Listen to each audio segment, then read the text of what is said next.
अरे तू उलटी झाली हे बघ, इथून असते गुढी, अशी आहेस गुढी. अरे तर तू काठी पण क्लीन नाही केलीस. काय केलं एवढा वेळ? क्लीनच आहे, त्याच्यावर फक्त रंग उडालाय. हा रंग आहे हा, तुला मी क्लीन करायला लावलं होतं. अरे नाही, छान दिसतंय ना, शेप असं हाईड होणार ते. सगळं नीट नीटकं पाहिजे, स्वतः करायला काय होतं मग. तुला लग्न करून नको सांगलंय का? आणि हे काय घातलंय खाली? परकर घातलाय, तुला कळतं? वर्कर हे पॅन्ट ही पॅन्ट. कुर्ताच्या खाली कोण ट्रॅक पॅन्ट घालतं? आज तरी नीट कपडे घाल. तू ऑनलाईन मीटिंगला नाही बसलाय.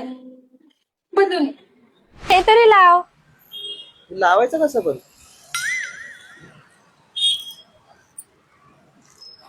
तू ना पोळ्याच वाच जा, मी करते.